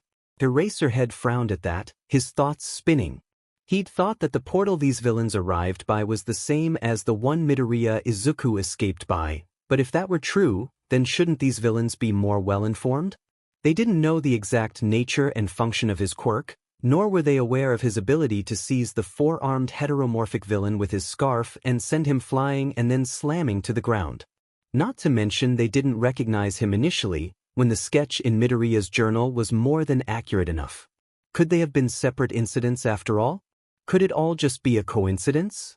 A coincidence that he recognized at least 6 different villains from Midoriya's notebook, including the extremely specific weaknesses that were mentioned in his notes? You're right. He may not have known exactly what was going on, but that didn't stop him from taking advantage of those notes. A villain with a taser quirk got thrown into the nearby Shipwreck Zone's lake. He electrocuted himself when wet. A man with massive, blunt claws got tossed into a tree. His mole quirk made him scared of heights and virtually blind. A woman with a plant control quirk got caught in his capture weapon and dragged forward so that Eraserhead could slam his foot into her ankle. She screamed and collapsed in an instant. She had an old injury that had never properly healed. Unfortunately, he got so caught up in taking down these slightly lesser villains that he didn't realize the teleporter had disappeared until he heard shouting in the plaza above him. Eraserhead grit his teeth, but he couldn't afford to get distracted now. He just had to focus on taking out the small fry and trust that 13 would keep the students safe. Slowly, bit by bit, he whittled down their numbers, but he knew that he was flagging. At least all of the long-range fighters had been taken care of, so he could afford to blink a little more often. He saw movement out of the corner of his eye and spun towards it. There was the man with blue hair, charging forward with his hands splayed open, gaze hidden behind the hand on his face, but presumably fixated on him. Final boss, Eraserhead muttered as he raced forward, activating his quirk as a precaution as he struck with his elbow, slamming him in the chest only for the other man to roll slightly to the side and catch it in one hand. First it was 23 seconds. Then it was 24 seconds. Then 20. Then 17. He hissed with a crazed, dry-lipped grin, crimson eyes burning behind the pale hand attached to his face. It was hard to see when you were jumping around like that, but I found your hair. When it drops, it means you've stopped using your quirk, you're having to blink more often. So then he hasn't read Midoriya's notes either. If he had, he'd already know that. But he wasn't wrong. In spite of his best efforts, Eraserhead couldn't stop his eyes from closing. Instantly, he felt a strange rush of foreign energy passing through him, accompanied by a breathy, manic laugh and flash of pain. Don't work yourself too hard now, or you may just fall apart, the villain cackled. The pain grew and Eraserhead was forced to kick the man's legs out from under him and leap back, dodging strikes from other members of the group as he tried to assess the damage. He destroyed my elbow. Some sort of disintegration quirk then? He only went skin deep though. Is that the extent of his ability, or was he just playing around with me? That annoying quirk of yours isn't suited for drawn-out fights against big groups, is it? The main boss sneered as he pushed himself upright once more. Don't you think you're a little bit out of your element here, Eraserhead head? You're much better at working stealthily. You're known for surprise attacks, not fighting head-to-head. His head tilted to one side, observing him with keen interest in those gleaming red eyes. The man was insane, but he obviously wasn't stupid. But despite knowing that, you didn't hesitate to dive right in, just to put your students at ease. Eraserhead didn't have time to answer. 3 villains charged him at once, forcing him to focus on them, gritting his teeth and avoiding using his right arm as he lashed out, using his capture weapon, keeping his distance where possible, throwing one into the other and going for the knockout. When he turned back to the blue-haired villain, he'd reached his feet and Eraserhead could hear the crazed grin as he called, "Would you look at that? You're still standing. You really are so cool, Eraserhead. But you should know I am not the final boss." He sensed it. Sensed the vast presence that caused him to whirl around, quirk activated. He saw the massive black figure, the wild rolling eyes, the bared teeth and the exposed brain.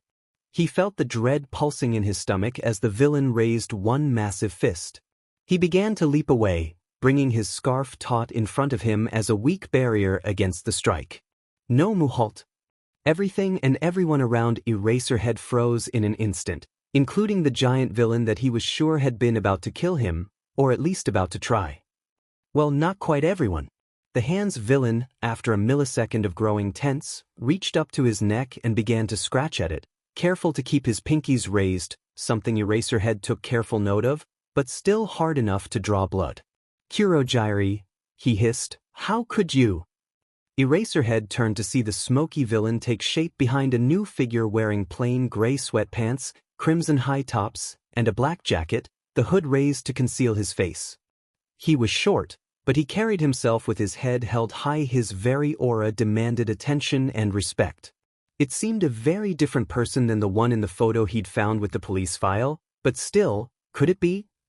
"My apologies, Shigaraki Tamura," the smoky villain said, inclining his head to the blue-haired man and pulling Eraserhead out of his scrutiny, "but I had to follow orders." "You've ruined it. You've ruined everything, Kurogiri." Shigaraki shrieked. "We were going to kill him. We were going to kill All Might." "And how do you propose to do that when All Might isn't here?" the newcomer asked coldly, his voice flat and emotionless as he stepped forward, briefly waving a hand. Was that sign language? Towards the warp villain, who promptly disappeared. "Do you realize what you've done, Tenko? I warned you not to call me that, Deku. If you want me to stop treating you like a child, then stop acting like one." Deku shot back. He didn't sound angry though, at least not in. The same way that Shigaraki was. No, Deku seemed more to radiate this strange mixture of parental disappointment and sheer disdain that even had what other villains remained conscious around them hanging their heads and shuffling their feet awkwardly with shame and embarrassment. If you want to support me or just read ahead, this is the place to go. Patreon.com/CarryPoppins. Comment. 0 comment. Chapter 24. Chapter 25. Aizawa Shoyuda 4. Aizawa Shoyuda. I warned you not to call me that, Deku. If you want me to stop treating you like a child, then stop acting like one. Deku shot back. He didn't sound angry though, at least not in the same way that Shigaraki was. No, Deku seemed more to radiate this strange mixture of parental disappointment and sheer disdain that even had what other villains remained conscious around them hanging their heads and shuffling their feet awkwardly with shame and embarrassment. Perhaps Shoyuda should ask for lessons. The stunt you pulled yesterday with the media was bad enough, but this is nothing short of insubordination. Do you realize what your actions have cost us? Do you know how many of our allies have become casualties of your childishness? Not to mention that any hope we had of the element of surprise is gone. This could only have worked once. Tenko, and only if All Might had been here from the start. What, were you hoping that somehow he would be summoned by the deaths of his students without the rest of the UA faculty finding out? Or was this just a pitiful temper tantrum when you realized things weren't going to go your way? All at once Shigaraki's scrabbling hands pulled away from his throat and he charged forward, screeching in rage. Deku merely sidestepped the other man's unrefined attack, carefully avoiding his hands as he struck a precise blow to the middle of his spine, leaving him staggering and gasping for breath. We're pulling out, Tenko. Whether you agree with me or not. Eraserhead knew that he should attack this individual was obviously the true leader of the group, take him down and everything should fall apart, but somehow he couldn't bring himself to do it. Maybe because he'd stopped Nomo from attacking him? Or maybe, more likely, more rationally, because he obviously intended to pull his forces back, and he was the only one, apparently, able to supersede Shigaraki's, Tenko's, orders. Frankly, at this point, he'd rather let them slip away than risk his students getting caught up in any more fighting. And that might have been precisely what happened, if the door hadn't suddenly been blown off of its hinges. Have no fear, students. All Might's booming voice snarled as he entered the building, because I am here. And you, get him. Destroy the symbol of peace. A blast of air pressure sent Eraserhead staggering back. When he glanced back, Nomu had vanished, charging up the stairs to fight All Might. Shigaraki's eyes were manic as he cheered the giant on, and Deku's hood had been knocked back by the force of the wind, revealing a forest of curly green hair. The young man cursed softly, but sighed with something like resignation as he raised his head. Shoyuda stiffened as he gazed upon a young face smattered with freckles, his overlong curls shrouding his eyes. Eyes that were far too cold and lifeless for a 15-year-old child. Midoriya Izuku, Eraserhead breathed. He shouldn't have been surprised. He wasn't really, but it still felt like a punch to the gut, having his suspicions confirmed. Midoriya quirked his head towards the pro-hero, not even a hint of recognition passing through his eyes. Haven't you heard, Eraserhead? He asked softly, flatly. Midoriya Izuku died 3 years ago. My name is Deku. Shoyuda opened his mouth to respond with what he wasn't certain, but in that exact moment, there was a heavy thud, and Nomu landed hard some 4 meters away, cracking the pavement with the force of its landing. All Might landed a second later, snarling in rage, his dress shirt already bloody down one side as he launched himself back into the fight. Just destroy him already, Damn it, you have shock absorption and super regeneration. This is what you were created for. Shigaraki screeched, practically dancing on the spot like a 3-year-old throwing a temper tantrum. Midoriya, or rather Deku, grimaced slightly at the noise, rubbing a finger in his ear. Just leave him to do his job, Tenko. Or do it yourself if you think you can do better. But remember that Nomu was designed to take All Might at 100%. Now that he's weakening, it shouldn't take long. Shut up, Deku Yubi. Shock absorption and super regeneration? A creature created to destroy All Might? Weakening? Shuta's heart raced as he glanced from Deku to Shigaraki to Nomu and back again. What the hell did all this mean? Did Deku somehow know about All Might's time limit? It didn't matter whether or not he did, Shoyuta knew about it. He knew that All Might didn't have long before he reverted back to his weakened form. He had to help him before it was too late. Using his capture scarf as a launching mechanism, he threw himself towards the Nomu, only to find Deku in midair in front of him, eyes suddenly blazing a radioactive shade of green, a cold smile touching his mouth. "I'm sorry, Eraserhead," he murmured, "but I can't let you interfere." The boy's kick, to say nothing of his jump, was far more powerful than any functionally quirkless individual should be capable of, strong enough to send him flying back to the ground, utterly winded and desperately gasping for air before he was forced to roll quickly aside, dodging Shigaraki's hand. Deku landed lightly on the ground nearby, his eyes still blazing as he stepped between Eraserhead and his partner in crime. "Tenko, keep an eye on Nomu, just in case. I'll deal with Eraserhead." "Like hell am I going to leave you to have all the fun, Deku?" the hand-covered villain snarled back. "Okay then, I suppose that means I get the pleasure of destroying the symbol of peace should Nomu fail." Deku shrugged, deadpan. Shigaraki bristled in rage. "In your dreams, you be a he screeched, rushing towards the fight between All Might and his monster, where both were trading a series of blows fast enough to break the sound barrier. Deku clicked his tongue almost pityingly, then turned back to Shoyuta, slipping easily into a fighting stance as he watched the pro push himself upright. "Well then, ready to get serious, Eraserhead?" "Don't patronize me," Shoyuta growled. Fighting with Deku was like trying to fight anywhere from 2 to 4 villains at once. He was fast, strong, and insanely versatile, fluidly combining fighting techniques from multiple different martial arts styles concurrently, not unlike his polyglot writing style. To make matters more interesting, he somehow had this way of slipping out of his capture weapon's grasp just as it was about to nab him. Shoulda swore that once or twice he even felt the snap of the scarf seizing hold of his arm or waist, only for Deku to drop smoothly out of its grip, aiming a low, sweeping kick at his legs or instantly springing acrobatically backwards and waiting for the pro to make his next move. Not to mention that his analytical skills obviously extended beyond simple quirk analysis. Eraserhead actually grit his teeth in frustration when he realized that the longer they fought, the more he noticed some of his own fighting techniques being woven into Deku's movements. And speaking of analyzing quirks, Shoyuta, for the life of him, couldn't figure out what in the world this kid's quirk was. He clearly had one. The flashes of green light in his eyes made that obvious, but he couldn't seem to nail down any singular effect. Sometimes, it seemed to give him a strength boost, sometimes speed, and at other times he would just disappear and he was left wondering if the kid had an invisibility quirk all over again. Then there were his frustrating evasive skills, and most concerning of all, there was one instance where Eraserhead fixed the boy with his quirk-erasing stare and the green light in his eyes didn't fade. Of course, after his initial flash of panic, he was able to cancel the boy's quirk after all, so maybe it was just a delayed reaction caused by the overuse of his quirk. But the flicker of contentment, the first emotion he'd seen from the boy throughout the battle, warned him otherwise. "What the hell are you trying to accomplish here, Midoriya?" Shoyuta hissed in an instant before they engaged once again, sking in as much air as he could in the brief interim. "It's Deku, remember?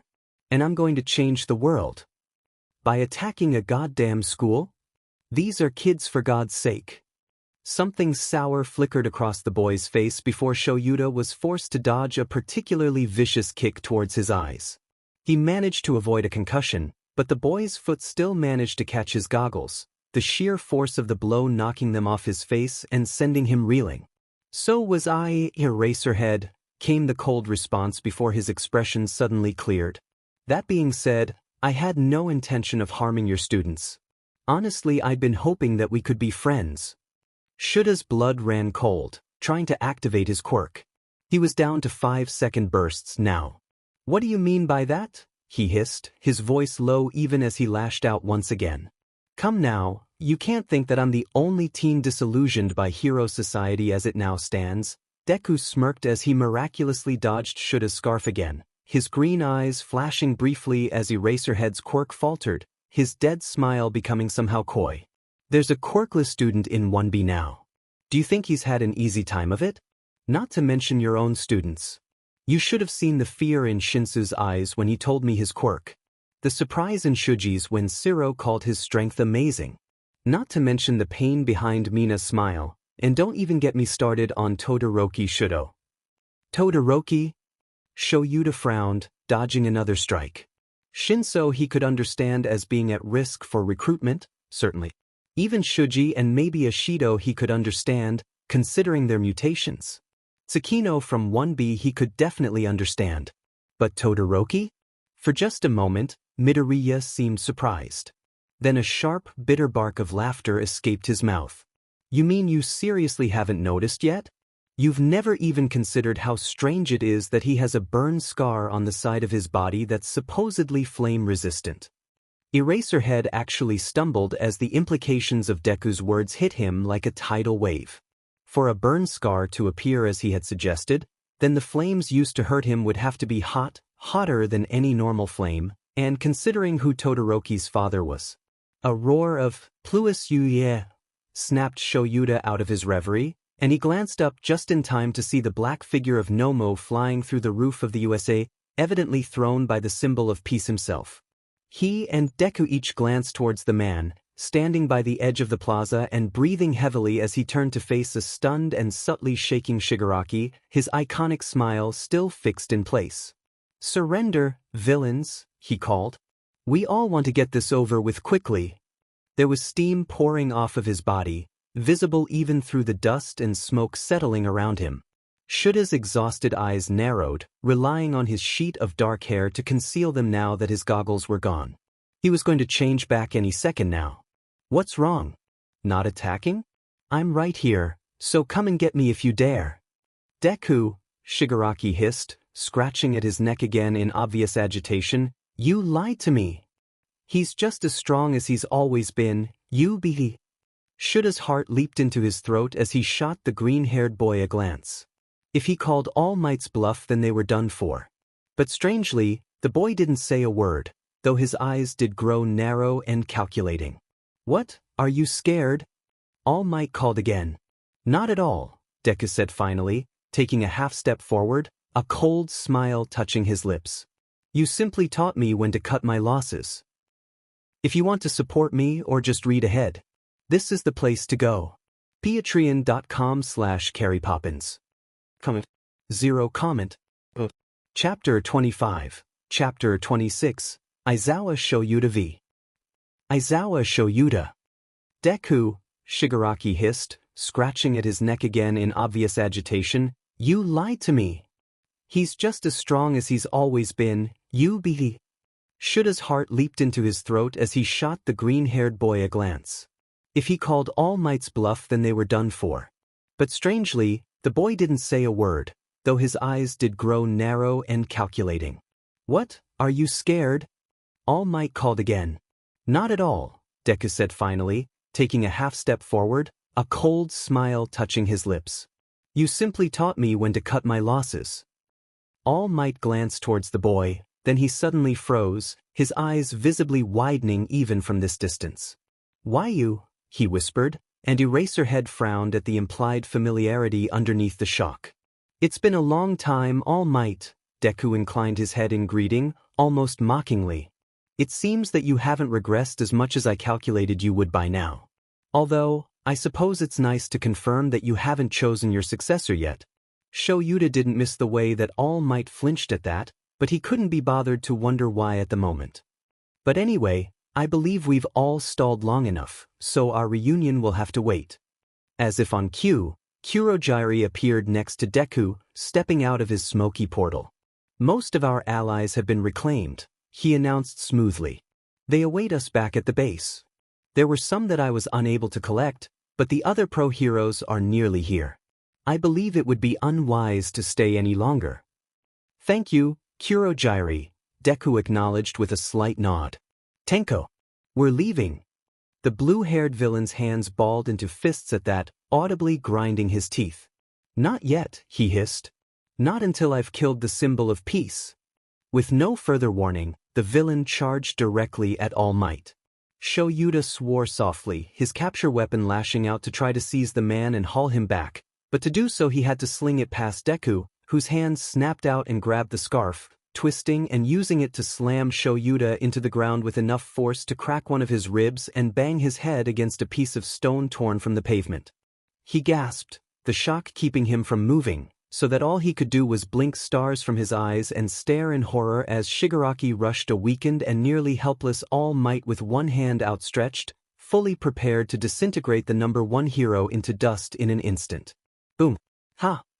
Shuta's heart actually leapt into his throat as he saw a blur of pink and a stream of smoke falling towards the pair out of the corner of his eye and realized that Uraraka had just leapt between All Might and a murderer. He tried to force himself upright once more, gasping through the pain in his side, desperate to save his student, only to find that she didn't need saving. Somehow, Uraraka Achiko had managed to grab her assailant by the wrist and the back of the neck, pull him off balance, and slam him into the floor, pinning him to the ground with her knee in his back. Shoyuta caught his breath, Kurogyri blinked, and Deku allowed himself a low whistle, a flicker of something between amusement and admiration passing through his eyes. Gunhead knife defense techniques, huh? He mused. Clever.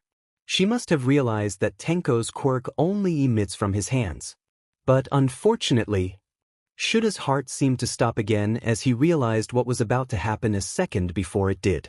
This time, Deku didn't stop him as his scarf flicked out, but between the pain of his broken rib and ruined elbow, not to mention the fact that he likely had a concussion after that last hit, he missed his target as the smoky portal appeared beneath Shigaraki. All Might! Shoyuta cried with the last of the air in his lungs, and fortunately his fellow pro-hero understood. Even as the villain sank into the shadows, shrieking and howling in protest, All Might seized Uraraka around the waist and hauled her off of him seconds before the portal closed, sending him off who knows where. The teacher felt relief pour through his chest. The villain had, reluctantly, escaped, but at least Uraraka was safe now. Deku in the meantime had distanced himself from Shoyuta, that strange, dead smile hovering around his mouth as another portal appeared behind him. Lovely meeting you, Eraserhead. I look forward to the next time. He turned away after that, taking a step towards the portal. Then suddenly he stiffened, his head snapping up. Deku leaped backwards just as an explosion struck the ground between him and the portal. Shoyuta gasped as he recognized the blonde figure that had appeared, interposing himself between the green-haired boy and his ally. Like hell am I gonna let them take you away again? Bakugo growled softly, glowering at the mass of purple smoke. I dunno what they've been doing to control you, Izuku, but you don't have to go back. We can help you. Shuta's eyes widened from where he lay, still struggling to regain his breath. Bakugo honestly thought that Midoriya was being forced into this? His eyes flicked towards the shorter boys, and he was more than a little startled by what he saw. Anguish, even. Raw and sharp and then Deku blinked and it was gone, leaving Shoyuta wondering if it was just a hallucination brought on by his concussion. The boy chuckled, shaking his head pityingly, though the sound seemed awfully hollow, even dead. It only seemed to confirm his suspicion that he'd imagined that poignant flash of emotion. You honestly think that you're going to save me, Kaken? Deku sighed, something hard and bitter creating an edge in his voice. Bakugo blinked, surprise registering across his face. Then confusion, suspicion, and slowly a dawning horror. No, he croaked. Izuku, you can't seriously. But you always wanted to be a hero. That was your dream. It's what you wanted more than anything. Deku considered, his voice even. I wanted to save people. I wanted to make the world a better place. But I learned that it was impossible for someone like me to save people as a hero. So I decided to make a difference as a villain instead. As a Deku. Bakugo actually flinched. No. He whispered. Izuku. Goodbye, Kaken. Deku murmured as another portal appeared behind him and he took his first step into it. Don't try to follow me. I'm already past saving. The warp gate closed, leaving an eerie silence in its wake. Shoyuta finally managed to drag in his first full breath since the villain had slammed him into the ground, although he instantly regretted it, considering that the movement caused his cracked ribs to shriek in protest. After taking a moment to blink the spots from his eyes, he groggily pushed himself upright, doing his best not to put any more undue stress on his ribs. Bakugo, he managed to breathe, chest heaving with each shallow breath. His student didn't respond, just stood there shaking, his head bowed, his fists clenched at his sides. From his angle, Shoyuta could see that his eyes were wide open still, horror warring with guilt and sheer absolute rage as his breaths came faster and faster. All at once, his student threw his head back, a scream that didn't even sound human tearing itself from his throat as a massive explosion, bigger than any Shoyuta had seen him create before, burst from his palms, sending a wave of heat blasting outward before he fell to his knees, slamming his fists into the ground. Although whether the action was taken due to rage or grief or sheer frustration, Shoyuta couldn't be certain. Either way, he could hear the muffled sob wrench itself from his student's throat, in spite of his best efforts to contain it. Cringing against the pain, Shoyuta dragged himself forward, kneeling at the blonde's side and laying a weary hand against his shoulder. Bakugo simply lay there, unresponsive, trembling, while bitter tears leaked from his scrunched closed eyes and heaving gasps caught in his chest, oblivious to the world around him. Shoyuta was no good at this side of hero work. This was Hisashi's area, this whole comforting thing. But Hisashi wasn't here, and anyway it was his student struggling, so he'd give it his best shot. Bakugo — he's a villain, the blonde whispered, his voice raw, broken. Shoyuta blinked. Okay, he hadn't exactly expected him to bring it up himself. Izuku's a god-demon villain, he hissed, another sob cutting into his tone. Bakugo, that's not your fault, the teacher tried again. Don't try to talk about shit that you don't understand, Bakugo spat back, almost choking on his tears. This is my fault. I'm the one who turned Izuku into Deku. Mitsuki put the car into park and stretched her hands over her head until her back popped. Well, here we are, she smiled, the expression considerably softer than her usual toothy grin. Inko took a slow, shaky breath in, one of her hands clenched in a fist over her heart, the other tightening around the bouquet of flowers in her lap. Hydrangea, peony, and a few white carnations. Mitsuki glared at the bouquet, worried. I know what my brat told you the other day, but Inko, I don't want you getting your hopes up too soon, the blonde frowned, trying to keep her tone gentle. Inko managed a weak smile. I know, she nodded, unbuckling, but until we know for certain, I still want to believe that he could be out there. Well, I won't try to stop you, the ash blonde shrugged, beginning to push her own door open. Anyway, time's a-wastin', and I'd like to get home before Katsuki finishes school. Mitsuki? Yeah, girl? Thank you. For coming with me. Mitsuki smirked, although there was a touch of sadness in it.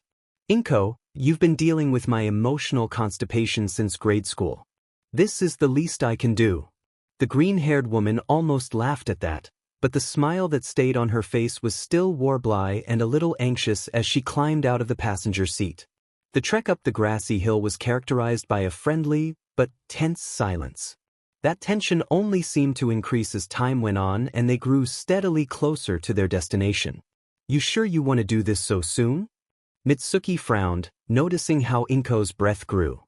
Steadily faster and more shallow as well. Yes, Inko nodded, a look of determination that reminded the ash blonde where her son got it from crossing through her eyes. I can't be there for him, but if there's any way that he can see me, I want him to know that I'm thinking of him. Mitsuki managed to smile at that. She didn't really get it, but hell, if doing this gave Inko a bit of comfort over her lost son, then she would do what she could to help her. They arrived at the graveside a few minutes later, both of them a little warm for the trip, and Inko was definitely fighting back tears as they entered the little cemetery, but she still pressed forward with the same degree of determination as before. Only to pause, a flash of confusion crossing her face. What's wrong? Mitsuki asked, stepping around another headstone so that she could see little Izuku's. There was a bouquet of flowers lying at the base of the headstone, all short stems with clusters of purple, six-petaled flowers on one end, wrapped in white floral paper. Purple hyacinths. Huh. The woman frowned, moving closer, Inko close behind her.